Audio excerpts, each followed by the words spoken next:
다 주의 것이니. 오늘은 성령 안에서 기도라는 제목을 가지고 우리 같이 하나님의 말씀을 나누기를 원합니다. 요즘은 이제 미얀마라고 부르는 그 버마라는 나라가 있죠. 거기에 헌신적으로 선교의 일을 감당한 그 미국의 아도니람 저슨이라는 분이 이제 존경하는 선교사님이 한 분 계셨어요. 그분은 영국에서 선교사로 파송돼서 그 다음에 인도에서 섬기고 계셨던 분인데, 그분의 이름이 윌리엄 캐리예요. 그분을 방문했습니다. 그리고 이 캐리 선교사님과 함께 걸으면서 그 캐리 선교사님의 이야기를 듣고 본인이 어떻게 감동이 되었고 그 헌신에 도전을 받았다라고 그렇게 이야기를 전할 때, 이 캐리 선교사님에 대한 이야기를 조금 설명하면, 이 선교사님은 3차례 동안 살해당할 뻔했고요.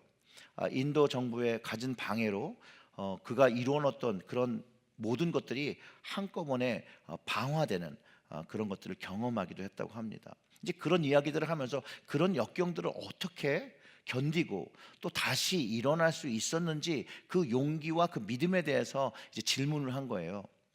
그럴 때 이제 이 캐리 선교사님이 이 저드슨을 이렇게 이끌어서 정원의 한편 구석으로 이렇게 데리고 갑니다. 그리고 거기서 이렇게 얘기했다고 해요. 여기가 바로 나의 예배 장소이자 기도와 묵상의 자리입니다. 이 자리가 없었다면 나는 계속해서 찾아온 그 고난을 이겨내지 못했을 것입니다 라고 얘기하는 거예요.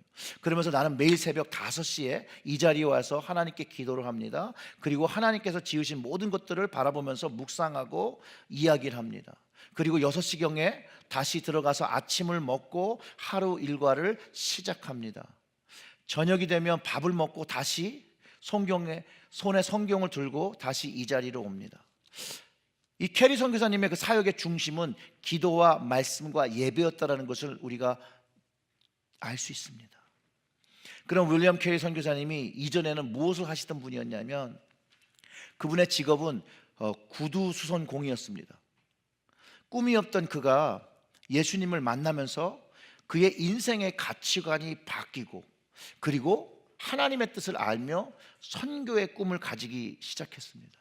그에게, 예수님을 만난 다음에 그에게는 하나님의 뜻이 선교라고 믿어졌기 때문에 그래요. 그래서 그가 할 수 있는 것을 한 게 뭐냐면, 구두수선 그 가게 앞에 3개의 지도를 붙이고, 그리고 3가지 표어를 적은 종이를 붙여놓고 자신의 삶을 꿈꾸기 시작합니다. 그 3가지 표어가 뭐였냐면 Great Vision, Great Prayer, Great Expectation. 큰 비전과 큰 기도와 큰 기대. 사실상 많은 사람들이 구두수선공이 꿈을 가져봐야 큰 가게를 차리는 것이라고 생각했겠지만, 이 윌리엄 캐리의 꿈은 전혀 달랐습니다. 그 당시에는 이 선교에 대한 거에 대해서 많은 사람들이 생각하지 못할 때 그는 선교사로 꿈꾸기 시작했어요. 자원했어요. 아내도 반대했어요. 그럼에도 그는 인도에 갔습니다. 그리고 그가 인도의 선교의 아버지라고 불리는 윌리엄 캐리, 기도의 힘을 믿으며 말씀의 힘을 믿으며 이국 땅에서 복음을 전하셨던 그런 분이셨다는 거예요. 복음 사역 중에, 또 우리의 신앙생활 중에 기도는요 아주 중요한 부분입니다. 이것은 빠져서 안 되는 부분이에요. 이것은 강조하고 강조해도 부족할 정도로 중요한 부분입니다.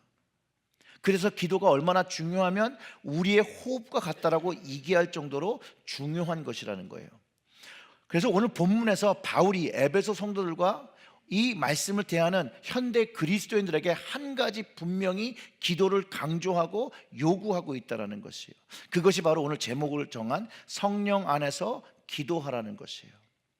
에베소 6장 18절의 말씀이 모든 기도와 간구를 하되 항상 성령 안에서 기도하고 이를 위하여 깨어 구하기를 항상 힘쓰며 여러 성도들을 위하여 구하라고 이야기합니다.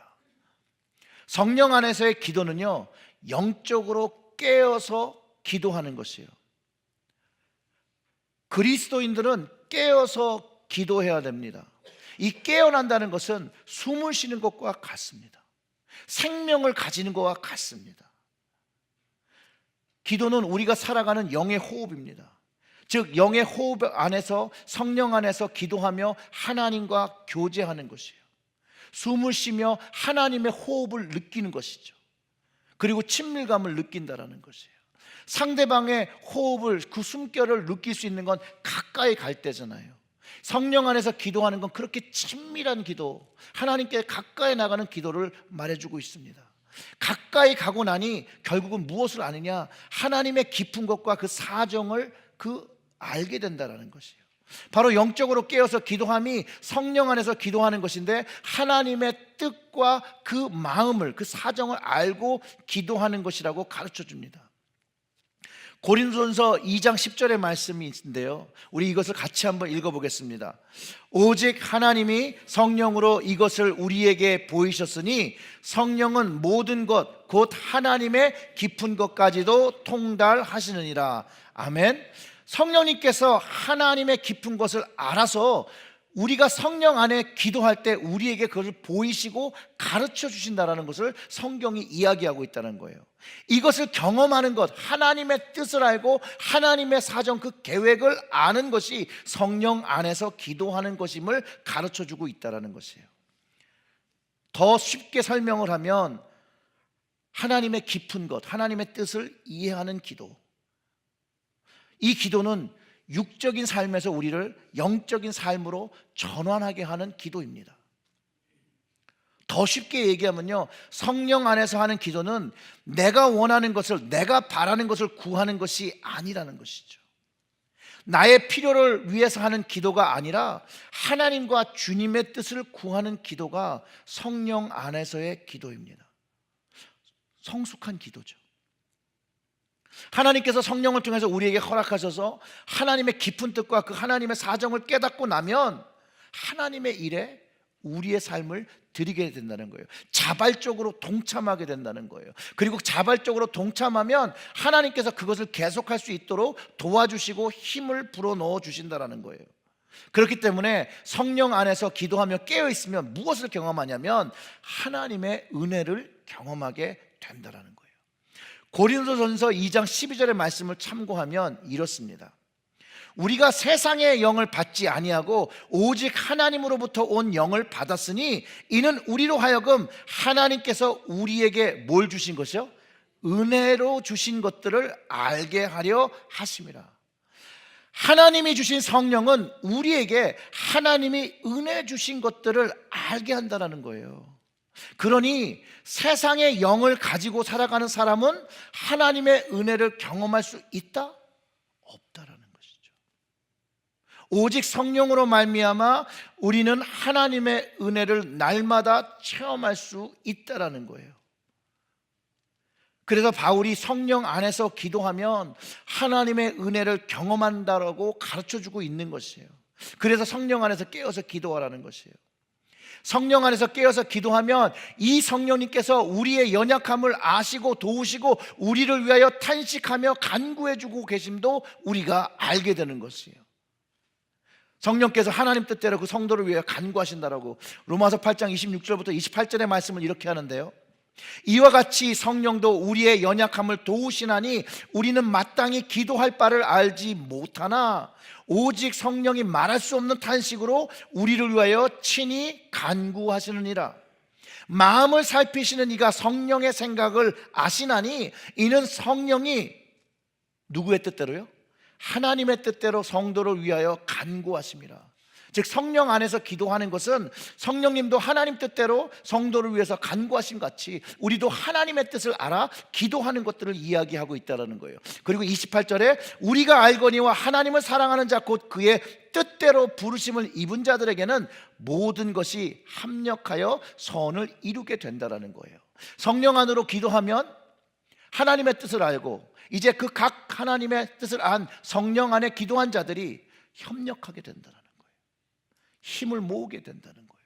그리고 하나님이 원하시는 선한 모습들을 만들어 간다라고 이야기하는 것이에요.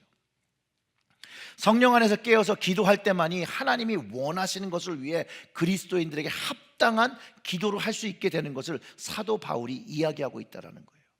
성령 안에서 기도하기 위해서 영적으로 깨어서 하나님의 뜻과 사정을 알았으면 그 합당한 것을 기도로 구해야 되는 거예요. 구해야 되는 거.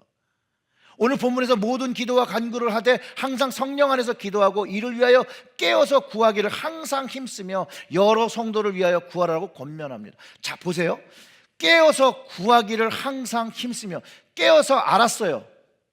알았으면 안 것으로 끝나면 안 되고 그 안 것이 이제 내 삶 속에서 나타나기 위해서 구하라는 것이에요. 즉 성령 안에서의 기도는 하나님의 뜻을 구하는 기도예요.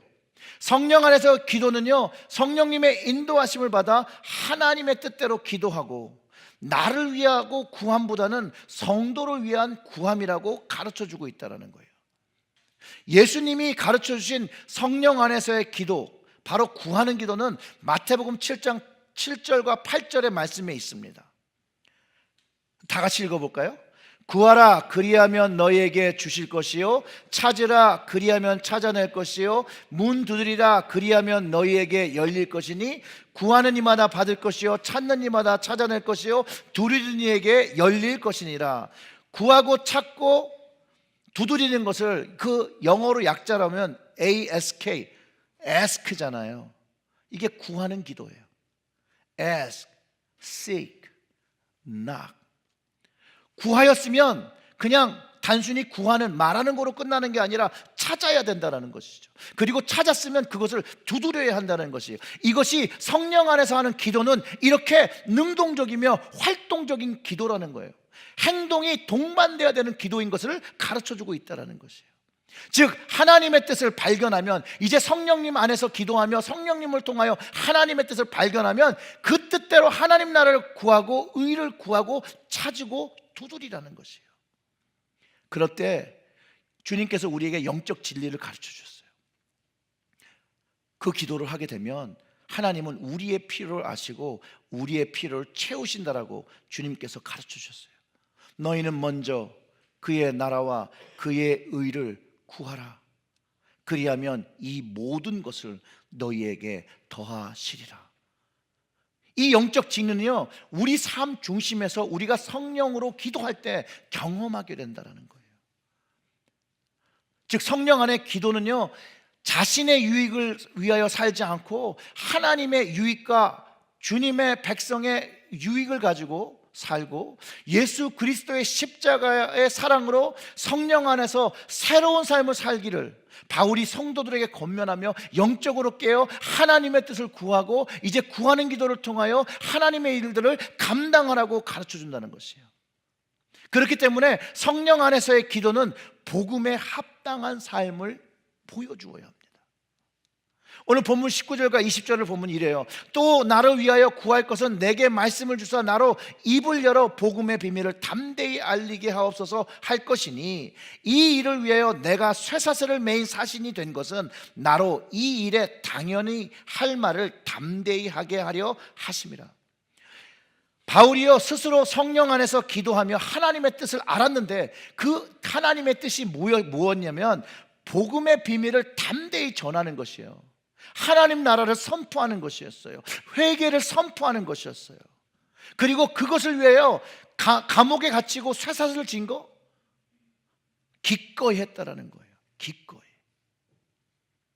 그리고 여전히 그것을 하기를 원한다라는 것이에요.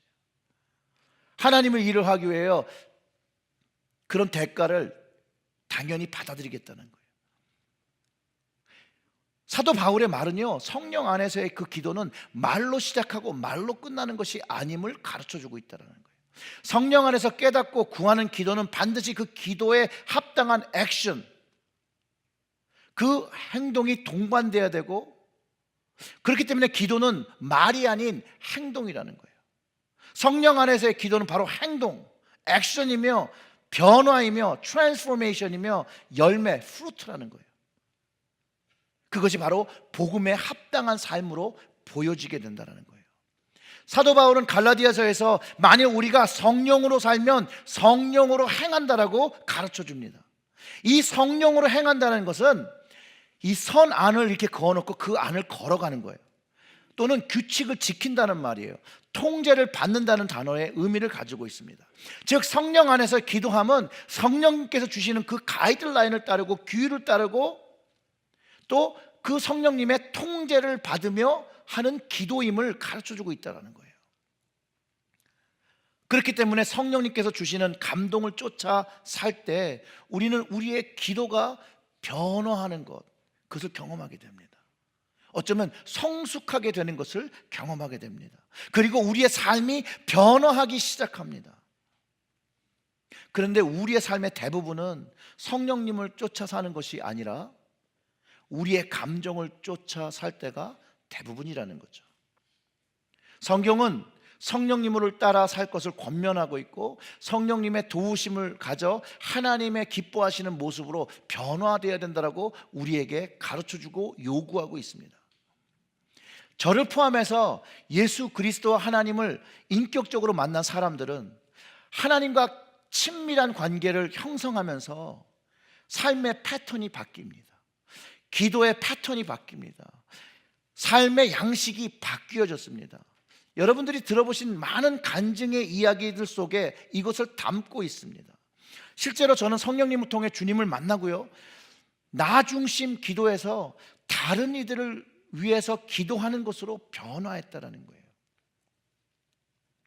성령님을 쫓아 하는 기도는 나를 위하여 기도하고 내 가정을 위해서 기도하던 모습에서 또 내 생활의 안녕과 번영을 위해서 기도하는 그 기도에서 이제 하나님 나라의 확장과 번영을 위해서 기도하기 시작한다는 것이죠. 성령 안에서 기도한다 하면요, 마음에 애통하는, 열방과 영혼을 위한 애통하는 마음을 주시기 때문에 그 마음을 가지고 기도하기 시작한다는 거예요. 아직 주님을 만나지 못하고 구원 얻지 못한 영혼들을 위해서 기도하기 시작한다는 것이죠. 이전에는 내 교회를 위해서 기도했다면 이제는 지역에 있는 교회들을 위해서 기도하고 내 사역을 위해서 기도한 내 모습에서 주변에 있는 목회자들을 위해서 기도하는, 그리스도인들을 위해서 기도하는 기도의 변화가 일어났고, 계속해서 성령 안에서 성령에 이끌려 기도하면 기도할수록 말에서부터 행동의 변화들이 일어나기 시작했다는 거예요. 그럼에도 불구하고 많이 부족하죠. 그러나 성령 안에서 기도하기를 계속해서 하면 저는 삶이 변화하고 성장한다라고 확신합니다. 왜냐하면 저의 삶의 변화의 주체이신 예수님께서 내 안에 그리스도의 오실 그날까지 나를 도우시고 선한 일을 하고 계심을 저는 확신합니다. 빌립보서 1장 6절의 말씀이 있는데요, 우리 다 같이 큰 소리로 읽어봅니다. 너희 안에서 착한 일을 시작하신 이가 그리스도 예수의 날까지 이루실 줄 우리는 확신하노라. 아멘. 주님을 믿으며 주님의 자녀로 고백하며 살아갈 때 우리 안에서 그분이 착한 일을 하신다는 거예요. 우리의 마음은 그렇게 착하지 않고 외려 악한데 주님이 우리 안에 있어서 그 착한 일들을 하시고 우리를 이끌어 가신다는 거예요. 물론 실제의 모습은 주님이 바라시는 그런 믿음의 분량까지 가려면 멀었죠. 그렇기 때문에 기도해야 되는 거예요. 그래서 올바른 기도, 성령 안에 기도를 해야 되는 것이에요. 그래서 변화 있고 거듭남 있는 삶의 행동을 하게 된다는 것이에요. 그렇기 때문에 여러분 항상 성령 안에서 무시로 기도하시기를 주님의 이름으로 축원합니다. 호흡을 멈추면 우리의 육신이 멈추잖아요. 그 숨을 멈추면 우리의 생명이 끝나는 것처럼 영적인 호흡을 계속해서 해야 된다는 것이죠. 그리고 영적으로 살아나야 된다는 것이에요. 이 영의 호흡, 기도의 시간들을 우리가 각자의 자리에서 세워야 됨을 가르쳐주고 있다는 것이에요. 우리가 지금 새벽 감사 부흥회로 모여서 기도하고 있습니다. 이 새벽 시간에 함께 모여서 기도하고 성령 안에서 기도함을 여러분 함께 경험했으면 참 좋겠습니다. 은혜의 자리를 사모하시고 나오면 하나님이 그 마음에 은혜를 부어주십니다. 새벽이 어려우십니까? 그러면 수요 예배로 나오십시오. 수요 예배도 좀 어려우십니까? 그러면 금요 샘물 예배에 나오시기를 부탁드립니다. 그것도 시간이 나지 않으시면 스스로가 하나님께 드려야 할 기도의 시간을 정하시고 그 자리에서 하나님께 기도하시기를 부탁드립니다. 그런데 혼자 기도하는 건 참 어려워요. 지속하기가 좀 어렵습니다. 그러나 함께 기도하면 그 지속성이 좀 늘어나고 또 그 함께 모여 기도하는 것에 하나님의 축복이 부어짐을 여러분도 체험하시기를 주님의 이름으로 축원합니다. 근데 여러분, 우리의 기도의 생활 중에 제가 한 가지 꼭 권면해 드리고 싶은 게 하나 있습니다. 꼭 기억해 주셨으면 좋겠어요. 하나님은 우리가 시간 날 때 하는 그런 기도를 받으시는 분이 아닙니다. 하나님은 너무 거룩하신 분이고요, 하나님은 영광의 하나님이십니다.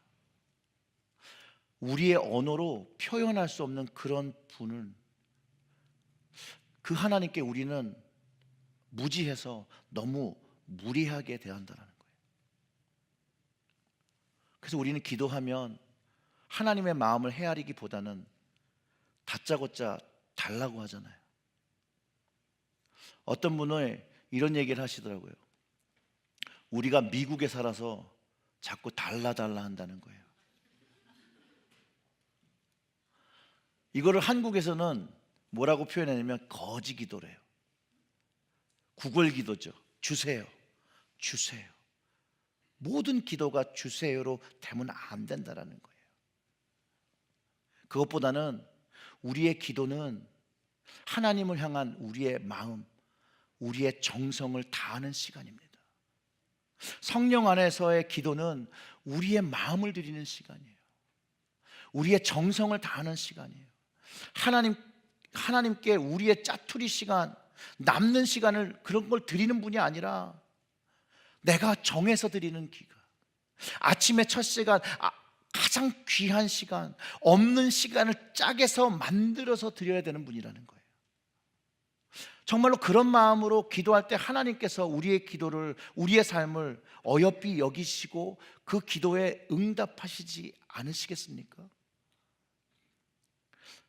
하나님은 공평하시니까 어떠한 마음으로 드렸간에 일단 드린 기도는 모두 들어주셔야 된다고 여러분 생각하십니까? 그 여러분의 오해입니다. 천만의 말씀이에요. 하나님은 사람의 외형을 보지 않습니다. 중심을 보시죠. 사람들은 그 지위와 외형이나 외모를 취하는데요, 하나님은 우리의 마음의 중심을 보신다는 거예요. 사무엘상 16장 7절의 말씀은 여호와께서 사무엘에게 이르시되 그의 용모와 키를 보지 말라, 내가 이미 그를 버렸노라. 내가 보는 것은 사람과 같지 아니하니 사람은 외모를 보거니와 나 여호와는 뭘 봐요? 중심을 보느니라 하시더라. 우리는요, 다른 사람을 속일 수 있어요. 신앙이 좋은 사람처럼 보일 수 있어요. 목사인 것처럼 보일 수 있어요. 하지만 하나님이 우리의 마음을 아신다는 것을 우리가 깨달아야 합니다. 나는 믿음이 없고 적으니까 라고 말하며 그 합리화해도 안 돼요. 하나님은 그 마음을 보시고 여전히 우리에게 하나님의 마음을 깨닫고 하나님의 뜻을 쫓아 살기를 말씀하고 계신다는 거예요. 복음이라는 것은 단순한 진리입니다. 그런데 복음의 삶으로 살아간다는 것, 그리스도인으로 살아간다는 것은 어려운 것입니다. 자기를 부인하고 자기의 십자가를 지고 걸어가는 길이라고 주님이 가르쳐 주셨다는 거예요. 근데 성경을 통해서 하나님은요, 자기를 존중하시는 자를 존중하신대요. 이게 제 말이 아니에요. 성경에 있는 말이에요. 사무엘상 2장 30절의 말씀, 그러므로 이스라엘의 하나님 나 여호와가 말하노라, 내가 전에 내 집과 내 조상의 집이 내 앞에 영원히 행하리라 하였으나 이제 나 여호와가 말하노니 결탄코 그렇게 하지 아니하리라. 우리 다 같이 읽어볼까요? 나를 존중히 여기는 자를 내가 존중히 여기고 나를 멸시하는 자를 내가 경멸하리라. 사랑하는 성도 여러분, 하나님을 존중히 여기시고요, 하나님으로부터 존중이 여김을 받는 여러분 되시기를 주님의 이름으로 축원합니다. 금방 말씀을 드렸던 것처럼 그리스도인으로 살아간다는 것은 쉬운 일이 아니에요. 어려운 일이에요. 그러나 값진 일입니다. 존귀한 일입니다. 가격을 매길 수도 없고 돈으로 살 수 없는 존귀한 삶입니다. 그 삶 속에서 하나님의 은혜와 능력을 체험하며 하늘의 신비를 경험하며 성령님을 통해 그분의 역사하심과 존귀하심을 우리의 삶 속에서 체험하면서 살아가는 것이라는 것이에요. 그 하나님, 그 예수님의 우리를 향한 그 사랑이 변함없으심을 믿고 여러분 그분만을 쫓아가시기를 주님의 이름으로 축원합니다. 에베소 4장 30절의 말씀, 하나님의 성령을 근심하게 하지 말라. 근심하게 하지 않았으면 이런 말이 없을 텐데 우리는 하나님의 마음을 근심하게 하는 거예요. 그 안에서 너희가 구원의 날까지 인치심을 받았대요. 하나님의 확증이 있다라는 것이에요. 하나님과 주님과 성령님을 근심하게 하지 마시고 내 안에 있는 그 확증, 그 인치심을 가지시고 그 주님 주신 약속을 믿고 인내하며 여러분의 삶 속에서 주님의 거룩한 백성과 왕같은 제사장의 모습을 가지고 살아가시기를 주님의 이름으로 축원합니다. 분명히 하나님을 쫓아 사는 삶에는 거룩한 변화가 있습니다. 왜냐하면 거기에는 거룩한 부담감이 있기 때문입니다. 그 거룩한 부담감에 순종하면 거룩한 변화가 내 인생 속에서 경험되어집니다. 내 입으로, 아무리 내 입으로 신앙이 좋고 믿음이 좋다고 이야기해도 다른 사람이 동의하지 않으면 그것이 덕을 세우지 못합니다. 또한 다른 사람이 동의할지라도, 다른 사람 보기에 좋다라고 할지라도 주님께서 동의하지 아니하시고 인정하지 아니하시면 잠언의 전도서의 말씀처럼 헛되고 헛된 일이 되는 것입니다. 말로 믿음 좋은 거 야고보서에서는 죽은 믿음이라고 이야기합니다. 야고보서 2장 14절과 18절의 말씀, 내가 형제들아 만일 사람이 믿음이 있노라 하고 행함이 없으면 무슨 유익이 있으리요? 그 믿음이 능히 자기를 구원하겠느냐? 만일 형제나 자매가 헐벗고 일용할 양식이 없는데 너희 중에 누구든지 그에게 이르되 평안히 가라, 덥게 하라, 배부르게 하라 하면 그 몸에 쓸 것을 주지 아니하면 무슨 유익이 있으리요? 이와 같이 행함이 없는 믿음은 그 자체가 죽은 것이라. 어떤 사람은 말하기를 너는 믿음이 있고 나는 행함이 있으니 행함이 없는 내 믿음을 내게 보이라. 나는 행함으로 내 믿음은 내게 보이리라 하리라. 아멘. 성령으로 기도하면요, 하나님의 마음을 알기 때문에, 하나님의 뜻을 알기 때문에 하나님을 대신하여 돕는 손길을 이 땅에 제공하는 것입니다. 중국 선교와 IT 선교를 후원하신 여러분 너무나도 감사드립니다. 여러분들의 선교 헌금이 선교지에서 잘 사용될 것이에요. IT의 고아원의 아이들이 우리가 보낸 그 헌금으로 먹이고 입혀지고 교육받을 때 그들의 마음속에 희망을 품을 수 있을 것이에요.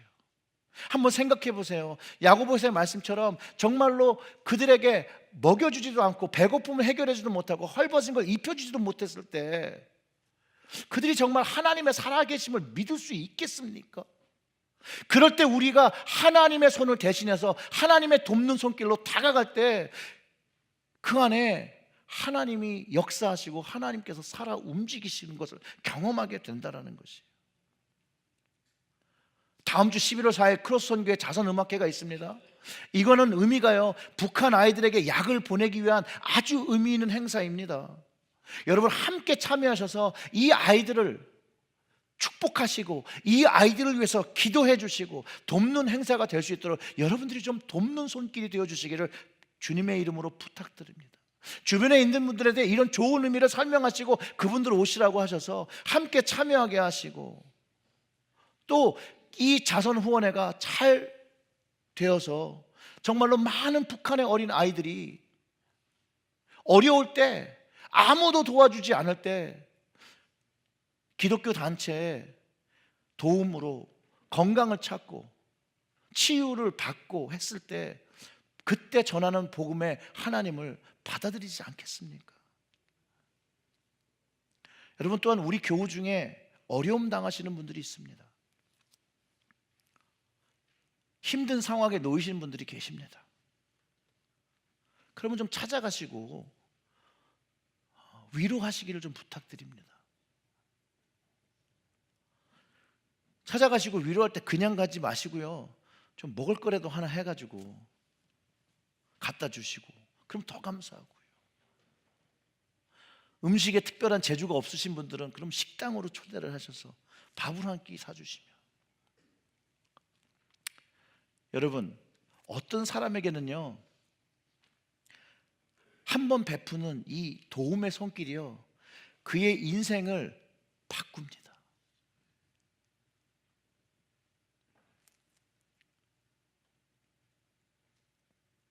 저희 아내가요, 이 준하를 이제 갑자기 낳잖아요. 이제 그러다 보니까 이제 뭐 회사를 이제 그 머터니티 리브를 하고 이제 그 정부에 받는 것을 이제 신청하고 이런 걸 하나도 못 했어요. 그러다 보니까 이 공백이 생겼어요. 공백이. 저는 전도사였고요. 그러니까 이제 쓸 수 있는 돈이 별로 없고, 또 그때는 이제 뭐 지금도 그렇지만 이제 부모님을 이제 모셨거든요. 그 부모님들이 살 수 있게 해드려야 되니까 그런 돈들을 다 쓰고 나니까 나중에 얘기해 준 거예요. 먹을 쌀이 없다라는 거예요. 그래서 자기 자존심을 꽉 참고 그 팔스페니에 그 남대문이라는 그 조그만 가게가 있었는데, 거기 가서 이제 외상을 하려고 마음을 독하게 먹고, 저한테 얘기했으면 어떻게 해결했을 텐데, 본인이 뭔가 해결하겠다는 의지를 가지고 그 남대문 그 가게에 가서 계속 왔다 갔다 들어갔다 나갔다 말을 못 해가지고 그러고 있는데, 지금은 소천하시는 우리 사모님이신데, 그분이 갑자기 우리 아내를 보더니만 아기 낳았다는 얘기를 들으니까, 저희 와이프는 좀 포기하고 나와 있은 상태인데 그 사모님이 미역이랑 쌀 한 봉지를 사서 이제 다 안겨줬더라는 거예요. 저희 아내가 인생에 그런 고마움과 하나님의 역사를 경험한 적이 없다라고 말하더라고요. 그 정도로 절박했던 것 같아요. 제 인생에도 그런 절박함에 그런 경험을 받은 적이 있습니다.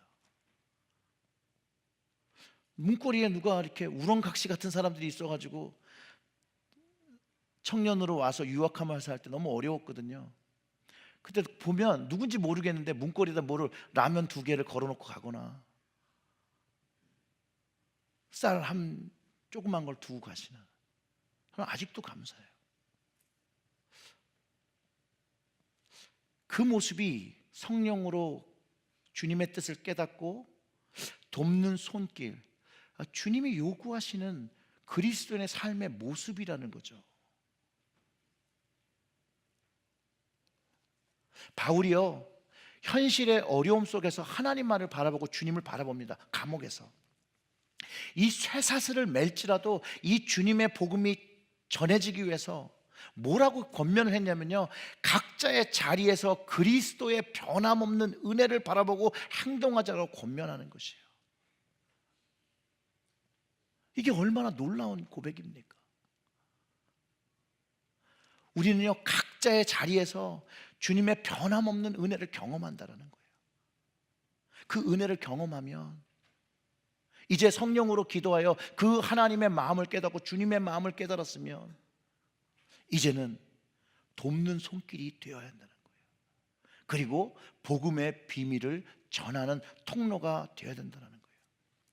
사랑하는 성도 여러분, 성령 안에서 기도하시면서 그리스도의 변함없는 은혜를 체험하시기를 주님의 이름으로 축원합니다. 이 믿음의 길을 걸으면요, 불가능한 것들이 가능하게 되어진다는 거예요.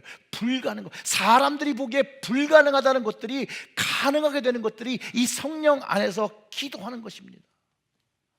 사랑하는 성도 여러분, 성령 안에서 기도하시고 하나님의 뜻을 발견하시고 주님의 마음을 이해하시고 이제 주님의 마음을 알았으니 주님의 손과 발이 되어 주시기를 주님의 이름으로 축원합니다.